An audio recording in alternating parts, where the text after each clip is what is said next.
नए साल की शुरुआत हम सब साथ करेंगे।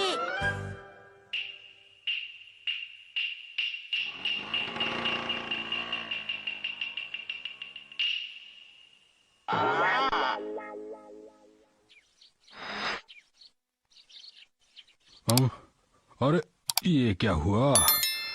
मैं तो नए साल के ग्रीटिंग कार्ड्स लिखते लिखते सो ही गया। हर साल न्यू ईयर से पहले मेरे ही कार्ड्स पूरे क्यों नहीं होते हैं? ओ, अरे ये वाला तो खराब हो गया है। पता नहीं ये किसके लिए लिख रहा था मैं। अरे हाँ, याद आया, ये राइचैन के लिए था शायद। मैं सोच रहा था कि इसे पूरा करके आराम से सोने चला जाऊंगा, लेकिन अफसोस की बात ये कि मैं इसे लिखते लिखते ही सो गया। मेरी आंख लग गई अचानक। पर मेरी इस साल की न्यू ईयर रेजोल्यूशन ये है कि मैं अगली बार कार्ड लिखते लिखते बिल्कुल नहीं सोने वाला हूँ। पूरे कार्ड लिखकर ही सोऊंगा। इस बार तो गलती हो गई, लेकिन अगली बार नहीं होगी। हाँ, ये वाला कार्ड तो वाकई बहुत स्पेशल है, क्योंकि ये है मेरे डैड के लिए। तो अब तुम बोलो। आपके शहर में बहुत सारे लोग होंगे जो कोट और पैंट पहनते होंगे, लेकिन सच्चाई ये है शिनचैन, अक्सर तुम यहाँ कब आए? थोड़ी देर हो गई डैड। ठीक है, कुछ कहना चाहते हो?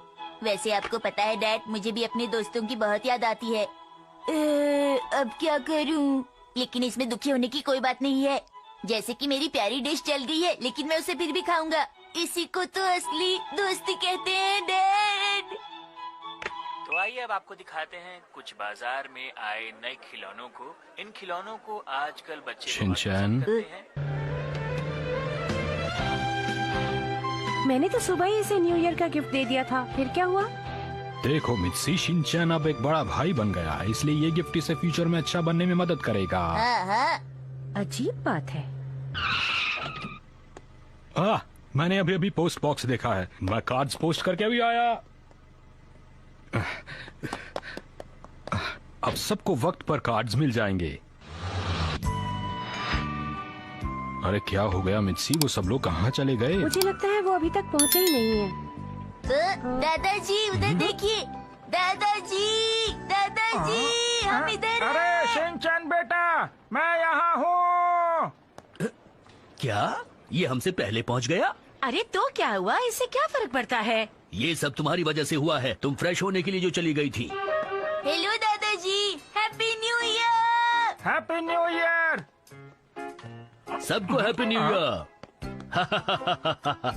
क्या बात है, आज तुम हमसे पहले ही पहुंच गए। वाह, तुमने सही कहा, पहले पहुँचना तो मेरी आदत है। वैसे तो हम लोग भी टाइम पर ही पहुंच गए थे, बस थोड़ा सा फ्रेश होने के लिए बीच में रुक गए थे, इसीलिए हमें देर हो गई।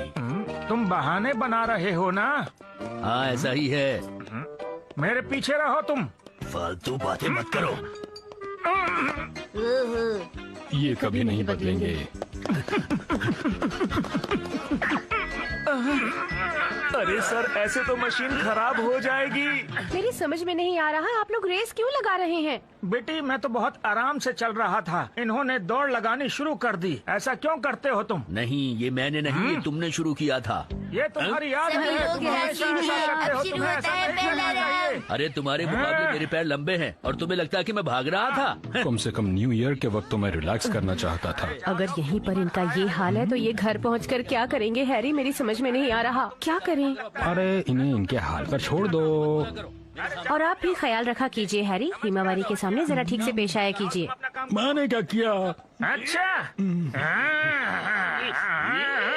आप सबका यहाँ आने के लिए बहुत बहुत शुक्रिया। मुझे लगता है कि सफर लंबा था, आप लोग थक गए होंगे। देखिए, सब लोग एक साथ कार में नहीं जा सकते, इसलिए कुछ को टैक्सी में आना पड़ेगा। मैं टैक्सी में नहीं जाना चाहता, इससे अच्छा होगा कि मैं ट्रेन से ही चला जाऊं।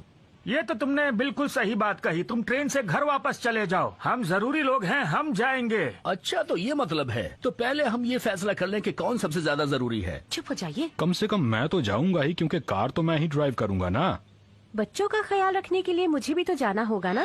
और मैं नए साल का खाना बनाने में मिसी की मदद करने वाली हूँ। मैं भी तुम लोगों की मदद करूंगी। और मैं हिमावारी को क्वांटम की कहानी पढ़ के सुनाऊंगा। मैं तो सोच कर आया हूँ कि बच्चों को अच्छी कहानियाँ सुनाऊंगा। मुझे पूरा यकीन है कि ये झूठा बहाना बना रहा है। इन तीनों को ले जाना जरूरी नहीं है। देखिए, अब सिर्फ एक ही जन अंदर आ सकता है, तो आप में से वो आ जाए जो ज्यादा थका हुआ महसूस कर रहा है। मुझे लगता है कि मैं ठीक हूँ, क्योंकि मेरे पैर और हाथ दोनों से ही काम कर रहे हैं। मेरे भी, मैं योगा एक्सपर्ट हूँ। मुझे नहीं लगता कि तुम्हें अपने ऊपर इतना वजन डालना चाहिए। मैं तुम्हें करके दिखाऊं क्या? ये देखो, धनुरासन। ये देखो,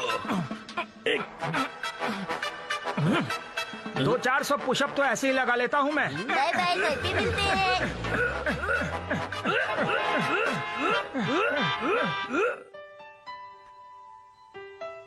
खुशबू अच्छी आ रही है ना?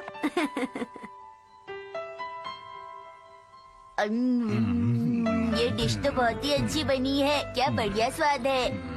क्या आप लोग इसे नहीं खाने वाले हैं? अपने नाना जी को खिलाओ, वो थक गए हैं देखो, बेटा। तुम हमारे बारे में बिल्कुल चिंता मत करो, समझे तुम? ये लो।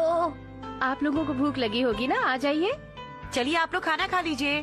थोड़ी देर पहले हमने कसरत की थी, इसलिए थोड़ी भूख लगी है। चलो खाना खा ही लेते हैं। ये लीजिए, आप भी लीजिए। लीजिए ना प्लीज। चलो चलो खाना शुरू करते हैं। हैं? ये राइस बॉल चौकोर क्यों है? इसमें मैं कुछ नहीं कर सकती। यहाँ पर ऐसे ही राइस बॉल्स बनाए जाते हैं। और मॉम इन्हें बहुत आसानी से काट लेती है ना मॉम? मित्सी, तुम्हें तो पता ही है कि मुझे गोल वाली राइस बॉल ज्यादा पसंद है। तुमने चौकोर क्यों बनाई है? तुम्हें गोल वाली ही बनानी चाहिए थी। अगर आपको ये पसंद नहीं है तो आप कुछ और खा लीजिए ना। मुझसे ऐसी बातें करने की तुम्हारी हिम्मत कैसे हुई? वैसे अगर आप चाहें तो मैं आपके लिए गोल राइस बॉल बना सकती हूँ। नहीं, अब तुम्हें कोई स्पेशली बनाने की जरूरत नहीं है। मैं ये गोल वाली ही खा लूंगा। देखो, खाना खाते वक्त बोलना अच्छी बात नहीं है। चौकोर वाली मुझे पसंद है, चाहो तो तुम्हें गोल दे देंगे। तुम चाहे जो भी बोलो, लेकिन तुम्हें पता है मुझे हमेशा से गोल वाली ही पसंद है। एक बात बताऊं, राइस बॉल हमेशा चौकोर होती है। चलो यहाँ से चलते सही हैं। कहा।